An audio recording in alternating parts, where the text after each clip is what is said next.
आजच्या कलियुगात आपण पाहतो की प्रत्येकजण आपला स्वतःचा स्वार्थी, संकुचित आणि घेण्याची भूमिका घेतो. नेहमी आपण किती श्रेष्ठ आहोत किंवा माझं किती सर्वोच्च भलं झालं पाहिजे किंवा मी किती पुढे गेला पाहिजे आणि समोरचा किती कसा मागे राहायला पाहिजे किंवा आपण नको त्या गोष्टींची स्पर्धा करायला पाहतो. पण आपण नेहमी सर्वांचं भलं ज्यात आहे त्याचा विचार करूनच आपण आपली प्रत्येक भूमिका हाती घेतली पाहिजे. तर ते त्याचा परिणाम आपल्याला भविष्यात मिळतो देखील. तर ते कसं, एक खूप मोठी कथा आहे. त्या कथेमध्ये एका माणसाचा मृत्यू होतो आणि यमराज त्याला विचारतात की तुला कुठे जायचंय, नरकात जायचंय की स्वर्गात जायचंय. तो दोघींकडे जाण्याची इच्छा दर्शवतो आणि यमराज आधी त्याला नरकात घेऊन जातात.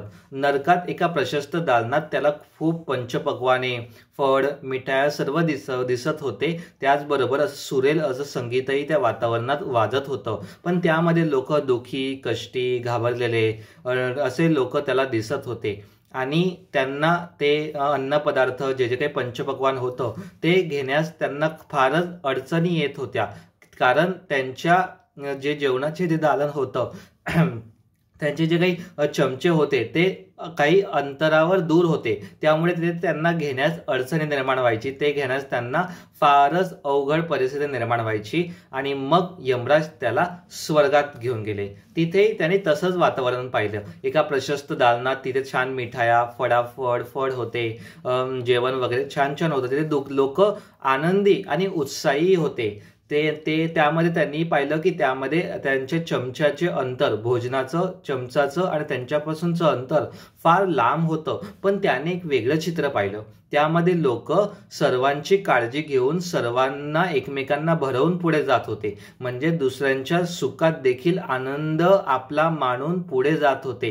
एकमेकांना आधार देऊन, एकमेकांना सोबत घेऊन, एकमेकांच्या आयुष्यात एक खूप मोठं कॉन्ट्रीब्युशन देऊन ते पुढे जात होते. तिथे सर्वांचं भलं होतं, सर्वांचं हित होतं. आजचा सांगण्याचा उद्देश असाच होता की आपण प्रत्येकाला आपण मदत केली पाहिजे, प्रत्येकाच्या हाकेला धावता आलं पाहिजे आणि अगदी निस्वार्थपणे कसली अपेक्षा न करता.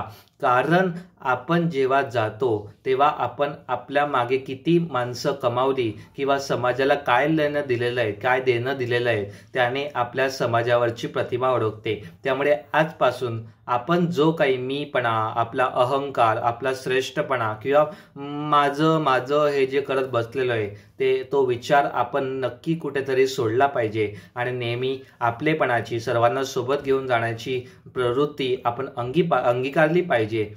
फॉरगिव्हनेसचा एकच फॉर्म्युला असतो की आज आपण कळत नकळत ज्यांनाही त्रास दिला असेल किंवा ज्यांच्यामुळे आपल्याला त्रास झाला असेल त्यांना मनापासून माफ करा.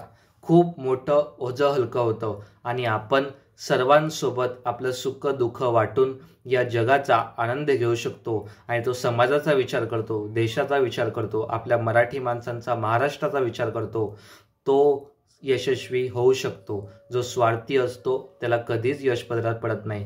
तो नेहमी सहकार्यातून